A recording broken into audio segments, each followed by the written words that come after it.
31வது question mark வர இடத்துல என்ன வரும்னு கேட்டிருக்காங்க. இப்போ 7க்கு ஆப்போசிட்டில் 15 இருக்குது, 4க்கு ஆப்போசிட்டில் 9 இருக்குது, 5க்கு ஆப்போசிட்டில் 11 இருக்குது. இப்போ 7 வந்து 2ஆல் பெருக்கி 1 ஆட் பண்ணியிருக்காங்க. 7 2 14 + 1 15.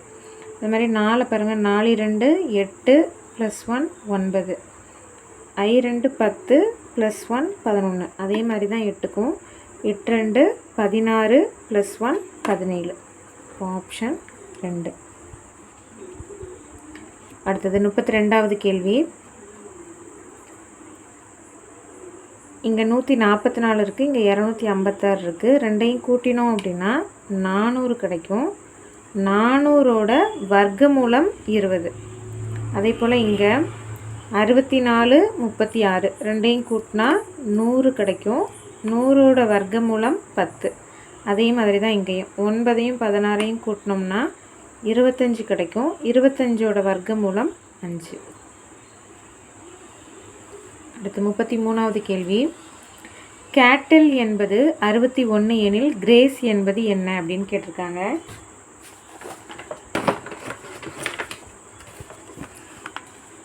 இப்போ இங்கே ABCD ஏலேருந்து Z வரைக்கும் எழுதி ஒவ்வொன்றுத்துக்கும் நம்பர்ஸ் கொடுத்துக்கிறோம். அதில்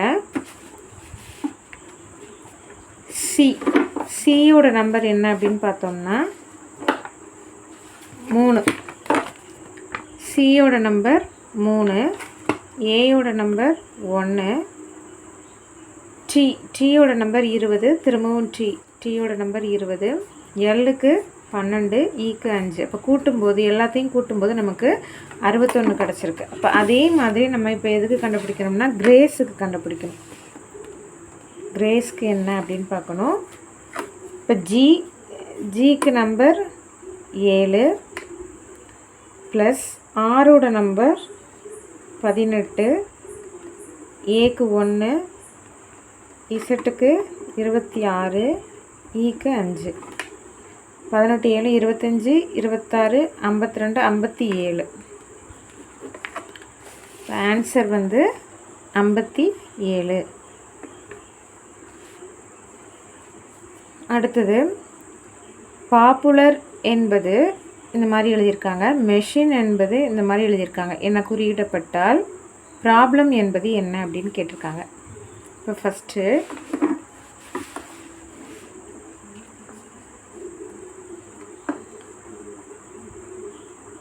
பாப்புலர்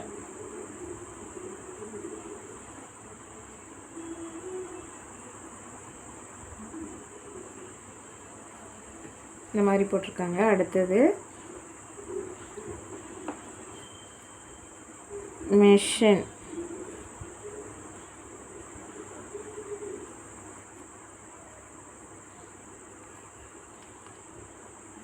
இப்போ இங்கே பார்த்தோம்னா PR, அதாவது ஒரு லெட்டரை விட்டுட்டு அடுத்த லெட்டர் போட்டிருக்காங்க, ஒரு லெட்டரை விட்டுருக்காங்க இடையில.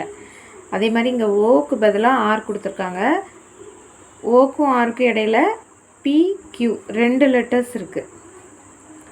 அடுத்தது PT, Pக்கும் Tக்கும் இடையில QRS 3 லெட்டர்ஸ் இருக்குது நடுவில். அது மாதிரி இங்கே VWXY. அடுத்தது இசட் இருக்குது. அப்போ 4 லெட்டர்ஸ் விட்டுட்டு அடுத்த லெட்டர் போட்டிருக்காங்க. அது மாதிரி இங்கே எல்லுக்கு அப்புறம் MNOPQ 5 லெட்டர்ஸ் விட்டுருக்காங்க. இங்கே BCDEFG 6 லெட்டர்ஸ் விட்டுருக்காங்க. அதே மாதிரி இங்கேயும் 7 லெட்டர்ஸ் விட்டுட்டு இசட் போட்டிருக்காங்க. அதே கான்செப்டில் தான் இங்கேயும் எழுதியிருக்காங்க. எம்முக்கு அடுத்து என்னை விட்டுட்டு ஓ போட்டிருக்காங்க, அப்போ ஒரு லெட்டர் விட்டுட்டு. அதே மாதிரி இங்கே பியையும் சியையும் விட்டுட்டு டி போட்டிருக்காங்க, 2 லெட்டர் விட்டுருக்காங்க. இங்கே DEF 3 லெட்டர்ஸ் விட்டுருக்காங்க. அதே மாதிரி தான் இங்கே 4 லெட்டர்ஸ், இங்கே 5, இங்கே 6 7. அதே மாதிரி இப்போ ப்ராப்ளம்க்கு நம்ம கண்டுபிடிக்கணும். ப்ராப்ளம் ஃபஸ்ட்டு பிக்கு அப்புறம் ஒரு லெட்டர் விட்டுட்டு எழுதணும். ஒரு லெட்டர் கியூவை விட்டுட்டோம் அப்படின்னா ஆர் கிடைக்கும். அடுத்தது ஆருக்கு அப்புறம் 2 லெட்டர் விடணும். எஸ்ஸு டி விட்டுட்டோன்னா யூ.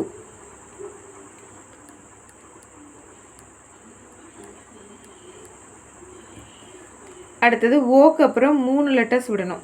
B Q R. இப்போ அடுத்த லெட்டர் எஸ்ஸு. பிக்கு அப்புறம் 4 லெட்டர்ஸ் விடணும். C D E F G. எல்லுக்கு அப்புறம் 5 லெட்டர்ஸ் விடணும். M N O P Q. ஈக்கு அப்புறம் 6 லெட்டர்ஸ் விடணும். F G H I J K. எம்முக்கு அப்புறம் 7 லெட்டர்ஸ் விடணும். N O P Q R S T. இப்போ ஆன்சர் வந்து இதுதான். RUSG RLU.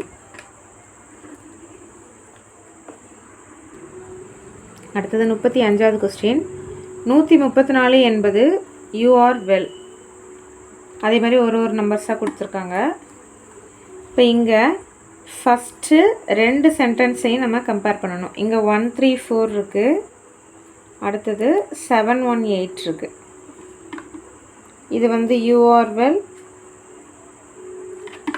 இங்கே யூ ஃபீல் ஹாப்பி. இப்போ இந்த ரெண்டுலையும் காமனாக என்ன நம்பர் இருக்குதுன்னு பார்க்கணும். காமனாக 1 இருக்குது. அதே மாதிரி இந்த 2 சென்டென்ஸ்லேயும் காமனாக உள்ள வேர்டு என்ன இருக்குதுன்னு பார்க்கணும். யூ இருக்குது. அப்படின்னா 1 வந்து யூவை குறிக்குது. அதே மாதிரி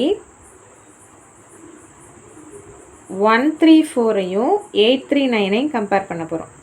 134 839. இங்கே யூ ஆர் வெல் இருக்குது, இங்கே வி ஆர் ஹாப்பின்னு இருக்குது. ஸோ இங்கேயும் காமனாக உள்ளது 3 இருக்குது, இங்கே 6 இருக்குது. இப்போ 3 நம்பர் வந்து எதை குறிக்குதுன்னா 6 குறிக்குது. 3 வந்து 6 குறிக்குது. இப்போ இங்கே 134ல் யூஆர் அது போக என்ன இருக்குது வெல். அப்போ வெல் வந்து 4 குறிக்குது. நமக்கு கேள்வி வந்து வெல் என்பதை குறிக்கும் எண் என்ன அப்படின்னு தான் கேட்டிருக்காங்க. 4. 36வது கொஸ்டின். ரகு என்பவர் கிழக்கு நோக்கி 36வது கொஸ்டின். ரகு என்பவர் கிழக்கு நோக்கி 20 கிலோமீட்டர் நடக்கிறார். அவர் இடப்புறம் திரும்பி 40 கிலோமீட்டர் நடக்கிறார். மீண்டும் இடப்புறம் திரும்பி 20 கிலோமீட்டர் நடக்கிறார். இறுதியாக இடப்புறமாக 20 கிலோமீட்டர் செல்கிறார் எனில் ஆரம்பித்த இடத்திலிருந்து எவ்வளவு தொலைவில் உள்ளார் அப்படின்னு கேட்டிருக்காங்க. டைரக்ஷன் கணக்கு, டைரக்ஷன் வரைஞ்சிக்கலாம். இது வடக்கு, இது தெற்கு, இது மேற்கு, இது கிழக்கு. இப்போ இங்கேருந்து ஆரம்பிக்கிறாருன்னு வச்சுப்போம். இங்கேருந்து கிழக்கு நோக்கி 20 கிலோமீட்டர். இப்போ இது 20 கிலோமீட்டர்னு வச்சுப்போம். 20 கிலோமீட்டர் போயிட்டு கொஞ்சம் கற்பனை பண்ணி பாருங்கள், இப்படியே போகிறாரு. அப்போ இதுதான் லெஃப்டாக இருக்கும், இது ரைட்டாக இருக்கும். இப்போ என்ன பண்ணுறாரு, இடப்புறம் திரும்பினா இப்படி திரும்புகிறாரு. ஸோ இடப்புறம் திரும்பி ஒரு 40 கிலோமீட்டர் நடக்கிறாரு. இப்படி போகிறாரு, திரும்ப இடப்புறமாக மறுபடியும் இடப்புறம் திரும்பி 20 கிலோமீட்டர் நடக்கிறாரு. ஸோ இது வரைக்கும் 20னா இதுவும் 20 தான். இங்கே இருக்கார், இப்போ இங்கே இருக்கார். இறுதியாக இடப்புறமாக 20 கிலோமீட்டர், மறுபடியும் லெஃப்டில் தான் திரும்புகிறார். அப்போ இப்படி தான் வராரு. இங்கேருந்து 20 கிலோமீட்டர், இது 40 அப்படின்னா இதுவும் 40 தான். அப்போ அதில் பாதி தான் வராரு. 20 கிலோமீட்டர் நடந்து வராரு. அப்போ ஆரம்பித்த இடத்திலிருந்து எவ்வளவு தொலைவில் உள்ளார் அப்படின்னு கேட்டிருக்காங்க. இது டோட்டல் 40, இது 20 அப்படின்னா இதுவும் 20 தான் இருக்கும்.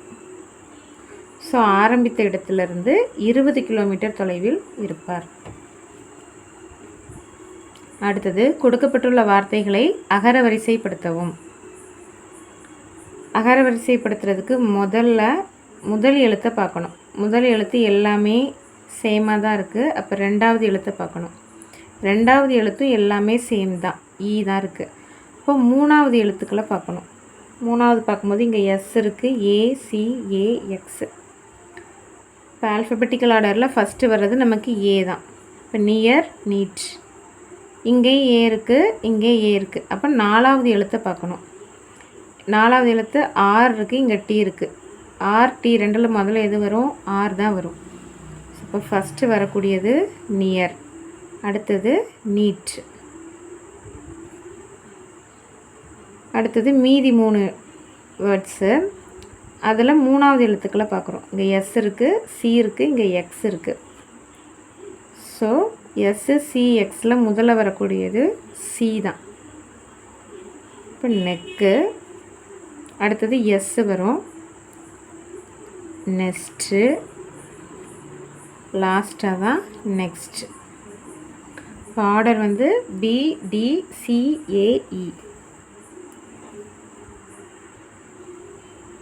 அடுத்தது 38வது கேள்வி. கீழ் குறிப்பிட்டுள்ள வார்த்தைகளை அர்த்தமுள்ள தொடராக மாற்றுக. 5 வார்த்தைகள் கொடுத்துருக்காங்க. இதை வந்து ஆர்டர் பண்ணணும். First book, bulb, timber, forest, paper. இது வந்து என்ன கான்செப்ட்னா, மரத்தில் இருந்து பேப்பர் தயாரிக்கிறது தான் கான்செப்டாக கொடுத்துருக்காங்க. இப்போ ஃபஸ்ட்டு வந்து வரக்கூடியது ஃபாரஸ்ட்டு. ஃபாரஸ்ட்டுக்கு வந்து டி. காடு, காடை வந்து என்ன பண்ணுறாங்க? சின்ன சின்ன மரத்துண்டுகளாக வெட்டுறாங்க. அதான் டிம்பர். டிம்பர் அப்படிங்கிறது மரத்துண்டு. இப்போ காட்டில் இருந்து மரத்துண்டை கொண்டு வராங்க. அடுத்து இந்த மரத்துண்டுலேருந்து என்ன பண்ணுறாங்கன்னா கூழ் எடுக்கிறாங்க. பல்ப்பு, அதுதான் பல்ப்பு.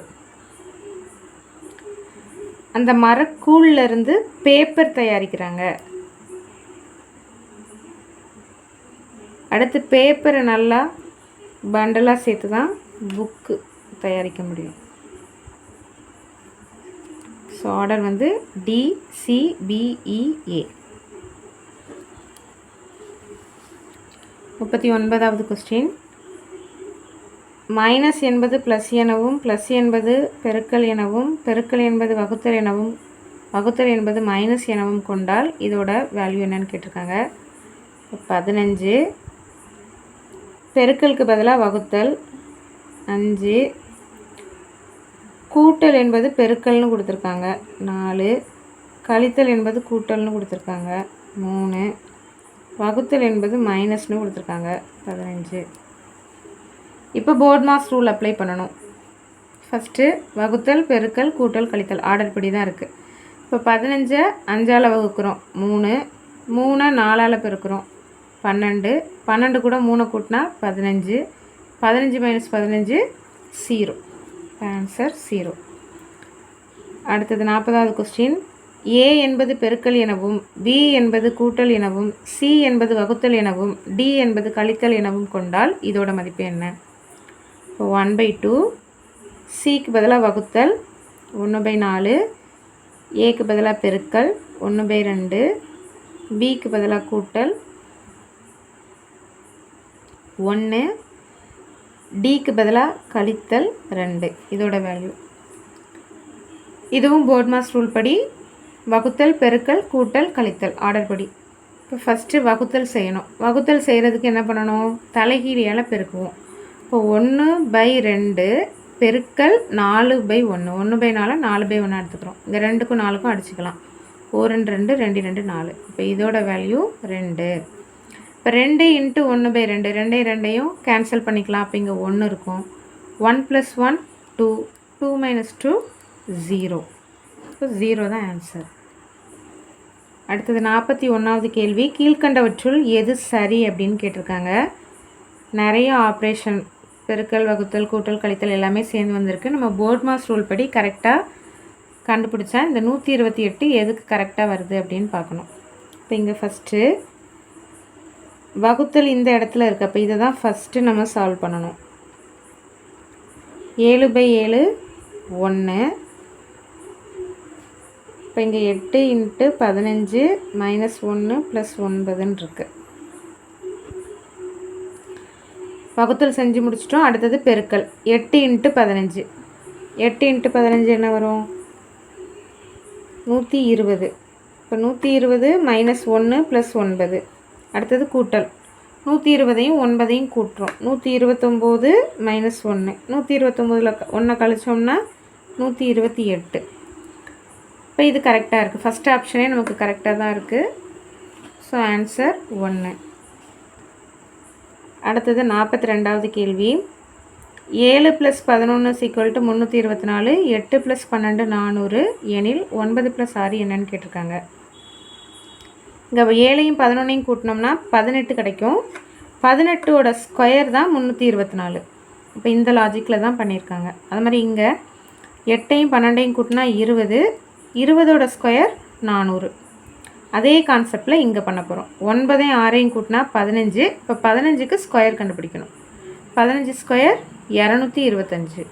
ஆப்ஷன் 2. அடுத்தது 43வது கேள்வி. விடுபட்ட எழுத்துக்களை கண்டறியவும். இங்கே ஃபஸ்ட்டு 2A இருக்குது. இப்போ அடுத்தது இங்கே ஒரு B இருக்குது. 2B வர்றதா வச்சுப்போம். 2A 2B. அடுத்தது இங்கே 3B வர்றதுனால ஏவும் என்னவா இருக்கலாம்? 3Aவாக இருந்திருக்கலாம். 3A 3B. இப்போ 2A 2B 3A 3B. அப்போ அடுத்து என்னவாக இருக்கணும்? 4A 4B. ஆன்சர் வந்து BAAB. அடுத்தது 44வது கேள்வி. வழிமுறைக்கு எடுத்திருக்காங்க. வரைபடத்தில் செவ்வகம் பூப்பந்து விளையாடுபவர்களையும், செவ்வகம் வந்து பூப்பந்து விளையாடுபவர்களை குறிக்குது, முக்கோணம் கைப்பந்து விளையாடுபவர்களையும், வட்டம் டென்னிஸ் விளையாடுபவர்களையும் குறிக்கிறது எனில் இது என்ன அப்படின்னு கேட்டிருக்காங்க. 44. 3 விளையாட்டுகளையும் விளையாடும் நபர்களின் எண்ணிக்கை. 3 விளையாட்டுகளும் அப்படின்னா நம்பர் வந்து வட்டத்துக்குள்ளேயும் இருக்கணும், செவ்வகத்துக்குள்ளேயும் இருக்கணும், முக்கோணத்துக்குள்ளேயும் இருக்கணும். இப்போ எந்த பிளேஸ்ன்னு பார்க்கணும். இந்த இடம் வட்டத்துக்குள்ளேயும் வரும், முக்கோணத்துக்குள்ளேயும் வரும், செவ்வகத்துக்குள்ளேயும் வரும். அதுக்கு வந்து என்ன நம்பர் கொடுத்துருக்காங்கன்னா, இங்கே இடம் இல்லாதனால அப்படி அம்புக்குறி போட்டு கொடுத்துருக்காங்க 4. இப்போ 3 விளையாட்டுகளையும் விளையாடும் நபர்களின் எண்ணிக்கை 4. 45வது கேள்வி. எண் 7 டேஷ் விளையாடும் நபர்களை குறிக்கிறது. 7 வந்து இப்போ 7 பார்த்தோம்னா 7 செவ்வகத்துக்குள்ளேயும் வருது, முக்கோணத்துக்குள்ளேயும் வருது. ஆனால் வட்டத்துக்கு வெளியில் தான் இருக்குது, வட்டத்துக்கு வரல. செவ்வகம் வந்து பூப்பந்தை குறிக்குது. அப்போது பூப்பந்து விளையாடுறாங்க, முக்கோணத்துக்குள்ளேயும் வர்றதுனால கைப்பந்தும் விளையாடுறாங்க. ஆனால் என்ன விளையாடலை? டென்னிஸ் விளையாடலை. ஏன்னா வட்டத்துக்குள்ளே 7 வரலை, வட்டத்துக்கு வெளியில் தான் இருக்குது. ஆன்சர் வந்து ஆப்ஷன் 3. கைப்பந்து மற்றும் பூப்பந்து மட்டும், ஆனால் டென்னிஸ் இல்லை. அடுத்து 46வது கேள்வி. டென்னிஸ் விளையாடுபவர்கள் ஆனால் பூப்பந்தோ கைப்பந்தோ விளையாடாத நபர்களை குறிக்கும் எண். இப்போ நம்பர் வந்து டென்னிஸ் விளையாடுபவர்கள்னு கொடுத்துருக்காங்க. வட்டத்துக்குள்ளே மட்டும்தான் நம்பர் இருக்கணும், முக்கோணத்துலேயோ செவ்வகத்துலேயோ நம்பர் இருக்கக்கூடாது. இப்போ அது என்ன நம்பர்னு பார்க்கணும். இந்த இடம் பார்த்திங்கன்னா வட்டம் மட்டும்தான் இருக்குது, முக்கோணத்துக்குள்ளேயும் வரலை, செவ்வகத்துக்குள்ளேயும் வரலை. இப்போ ஆன்சர் வந்து 1 தான்.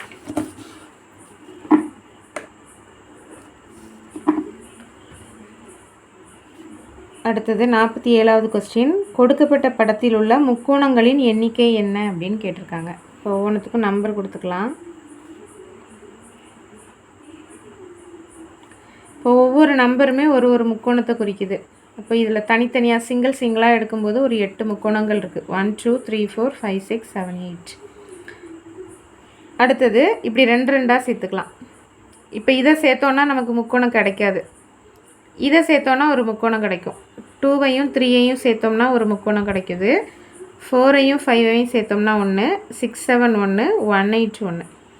ஸோ அதில் ஒரு 4 முக்கோணங்கள் கிடைக்குது. 2 2ஆக சேர்க்கும்போது 4 முக்கோணங்கள் கிடைக்குது. அடுத்தது 3 இது சேர்த்தோம்னா கண்டிப்பாக நமக்கு கிடைக்காது, 4 சேர்த்தோம்னா கிடைக்கும். இப்போ இதை இப்படி பிரித்தோம் அப்படின்னா இது ஒரு முக்கோணம் கிடைக்குது. 2 3 4 5 ஒரு முக்கோணம், 1876 ஒரு முக்கோணம் கிடைக்குது 2. அடுத்தது இங்கே பிரித்தோன்னா இது ஒரு முக்கோணம் கிடைக்குது 1 2 3 8 இது ஒரு முக்கோணம், இது ஒரு முக்கோணம். இப்போ இதில் ஒரு 2 எல்லாத்தையும் கூட்டினோம்னா 12 14 16. இப்போ ஆன்சர் வந்து 16 முக்கோணங்கள். அடுத்த கேள்வி வந்து வெண்படம் கேள்வி கேட்டிருக்காங்க. 48வது கொஸ்டின். உணவு, தயிர், ஸ்பூன் இந்த 3த்துக்கும் உள்ள தொடர்பை பயன்படுத்தி எந்த வெண்படம் கரெக்டாக இருக்கும் அப்படின்னு சொல்லணும். இப்போ உணவுக்கும் தயிருக்கும் தொடர்பு இருக்குது.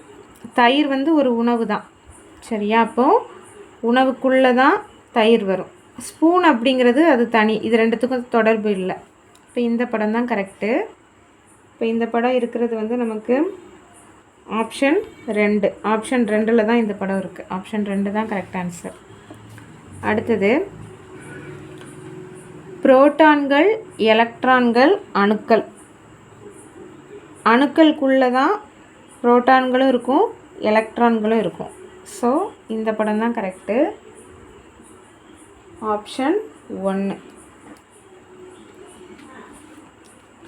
அடுத்தது பறவைகள், பூச்சிகள், பாலூட்டிகள் 3மே வேறு ஒன்றுக்கு ஒன்று தொடர்பு இல்லை. இப்போ பறவைகள் தனி, பூச்சிகள் தனி, பாலூட்டிகள் தனி.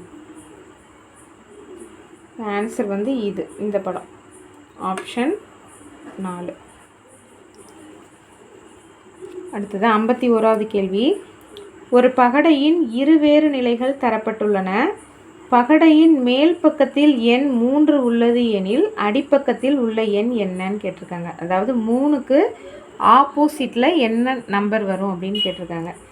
இப்போ ஃபஸ்ட்டு இந்த 2 பகடை இருக்குது. இந்த 2 பகடையில் காமனாக என்ன நம்பர் இருக்குதுன்னு பார்க்கணும். 6 இருக்குது. இப்போ இந்த 6லேருந்து கிளாக் வைஸில் நம்பரை வரிசையாக எழுதிக்கணும். இங்கேயும் 6லேருந்து கிளாக் வைஸில் நம்பர் எழுதிக்கணும். 6க்கு அடுத்து 4, அடுத்து 5. அதே மாதிரி இங்கே 6க்கு அடுத்து 1 3. இப்போ இதுதான் நேர் எதிராக இருக்கக்கூடிய நம்பர்ஸ். இங்கே 6க்கு எதிராக 6 வராததுனால இதில் இல்லாத நம்பர் வந்து 2. இப்போ 6க்கு எதிராக 2 இருக்கும், 4க்கு எதிராக 1 இருக்கும், 5க்கு எதிராக 3 இருக்கும். இப்போ நமக்கு கேள்வி 3க்கு எதிராக என்னன்னு கேட்டிருக்காங்க. ஆன்சர் 5. 52வது கேள்வி. ஆங்கில எழுத்துக்களை இடவலம் மாற்றி எழுதிய பின் இடமிருந்து 15வது எழுத்தின் வலமிருந்து 3வது எழுத்து என்ன அப்படின்னு கேட்டிருக்காங்க. இடவலம் மாற்றி எழுதிய பின் அப்படின்னா இசட்லேருந்து ஏ வரைக்கும் எழுதுறது. நம்ம ஏலேருந்து செட் வரைக்கும் எழுதியிருக்கோம், அதை எப்படி தலைகீழாக வச்சுக்கலாம். இடவலம் மாற்றி எழுதிய பின் இடமிருந்து 15வது எழுத்து. அப்போ இங்கேருந்து இசட்லேருந்து 15வது நம்பர், இது இடம், இது வந்து வலம்னு வச்சுப்போம். இடமிருந்து 15வது எழுத்து 1 2 3 4 5 6 7 8 9 10 11 12 13 14 15. இப்போ என்ன இருக்குது? எல். 15வது எழுத்தின் வலமிருந்து, அதாவது இந்த எழுத்துக்கு வலமிருந்து 3வது எழுத்து. இப்போ வலமிருந்து இடம்னா திரும்ப இங்கிட்டு போகணும். 1 2 3 3வது எழுத்து. இப்போ என்ன வருதுன்னா ஓ தான் வருது நமக்கு. ஆன்சர் ஓ. அடுத்தது 53வது கேள்வி. நாளை மறுநாள் வெள்ளிக்கிழமை எனில் நேற்றைக்கு 2 நாட்கள் முந்தைய தினம் என்ன அப்படின்னு கேட்டிருக்காங்க. இப்போ இதை வந்து ஃபஸ்ட்டு இன்று, நாளை, நாளை மறுநாள், அடுத்தது லெஃப்ட் சைடு நேற்று, நேற்று முன்தினம் இப்படி எழுதிக்கலாம்.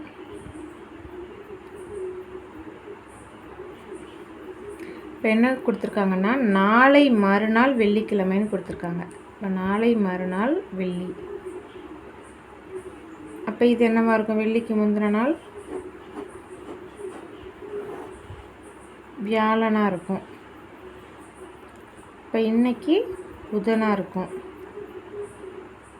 இது செவ்வாயாக இருக்கும். இது திங்களாக இருக்கும். இப்போ கேள்வி என்னென்னா, நாளை மறுநாள் வெள்ளிக்கிழமை எனில் நேற்றைக்கு 2 நாட்கள் முந்தைய தினம் என்னன்னு கேட்டிருக்காங்க. இப்போ நேற்றுனா இதுக்கு 2 நாட்கள் முந்தைய தினம், இது ஒரு நாள் முந்தைய தினம். இப்போ இதுக்கு முந்தின நாள் தான் 2 நாட்கள் முந்தைய தினம். இப்போ திங்களுக்கு முன்னாடி என்னவா இருந்திருக்கும்? ஞாயிறு. ஆன்சர் வந்து ஞாயிறு. அடுத்தது 54வது கேள்வி. தவறான இணையை தேர்ந்தெடுக்கவும். Students school, patients hospital, actors theatre, passengers train.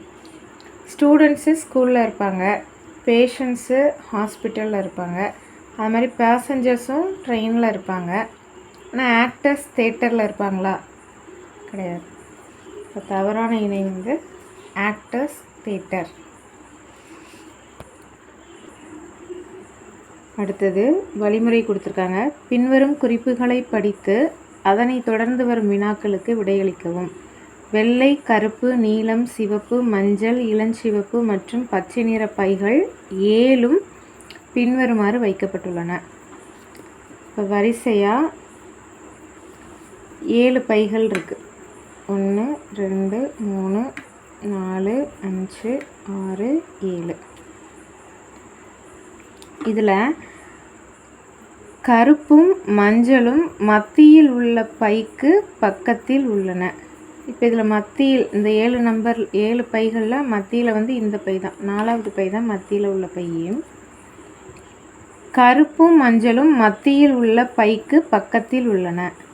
இப்போது மத்தியில் உள்ளதுக்கு பக்கத்தில் கருப்பும் மஞ்சளும் இருக்குது. அப்போது இந்த 2 3 அல்லது 5 இந்த 2லையும் ஒரு இதில் கருப்பு இருக்குது, ஒரு இதில் மஞ்சள் இருக்குது.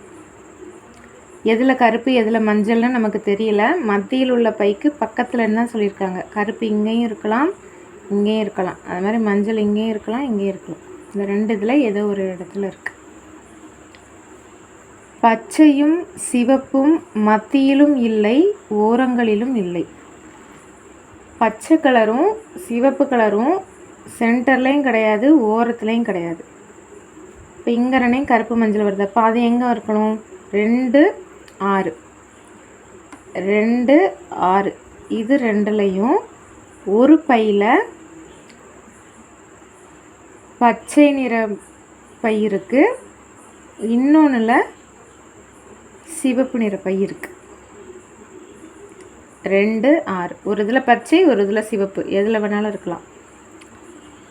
அடுத்தது இளஞ்சிவப்புக்கு வலது பக்கத்திலும் நீலத்தின் இடது பக்கத்திலும் எந்த ஒரு பையும் இல்லை.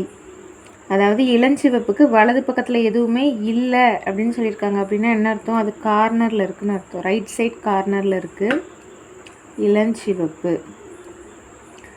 அதே மாதிரி நீலத்தின் இடது பக்கம் எந்த ஒரு பையும் இல்லை. அப்போ லெஃப்ட் சைட் கார்னரில் நீல நிற பை இருக்குது. அடுத்த ஹிண்ட்டு,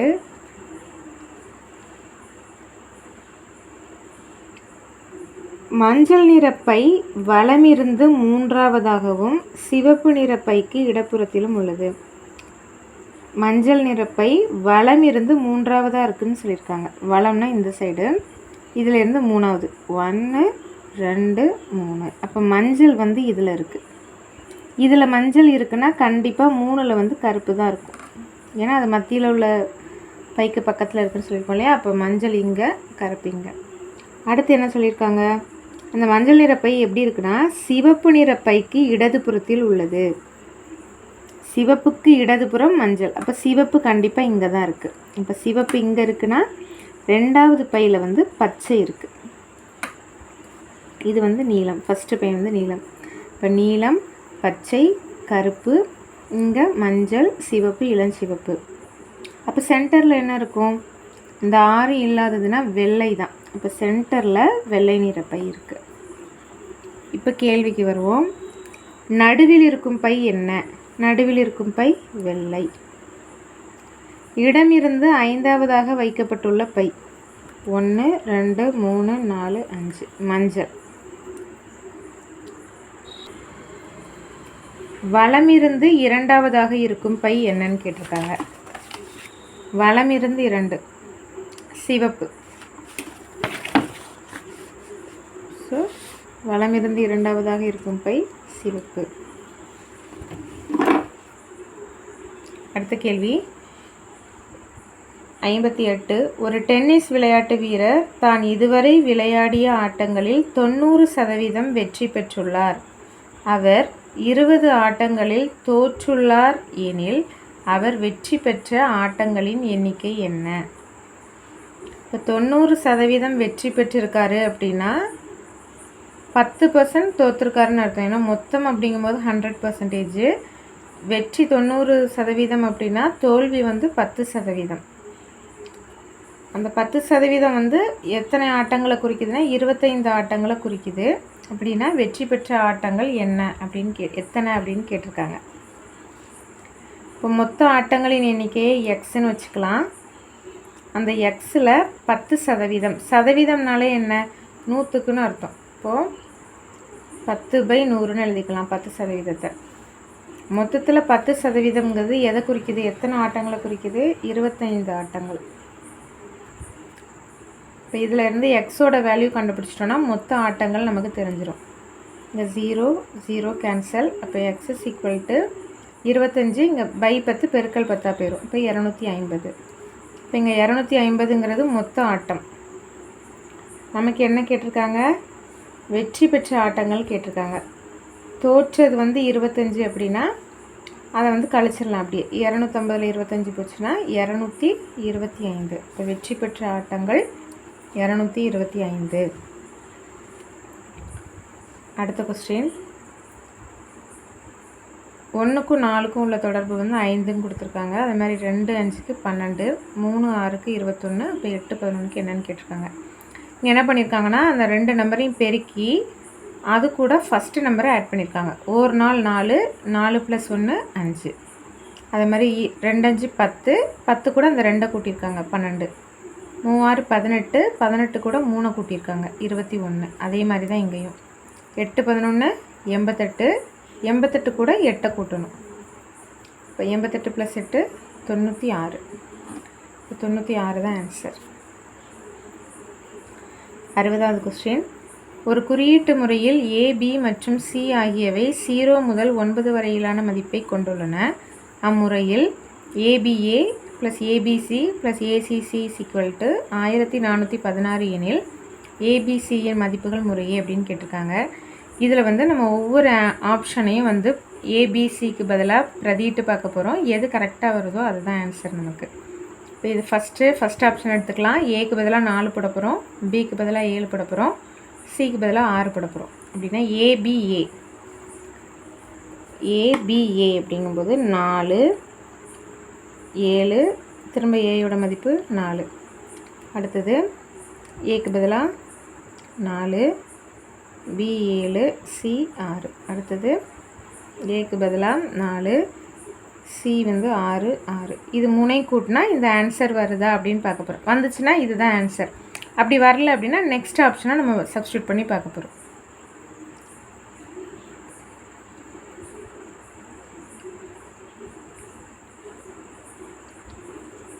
ஸோ கரெக்டாக வந்துருச்சு. ஃபஸ்ட் ஆப்ஷனே நமக்கு கரெக்டாக வந்துருச்சு. Answer option 1. ஏயோட வேல்யூ 4, பியோட வேல்யூ 7, சியோட வேல்யூ 6. தேங்க்யூ.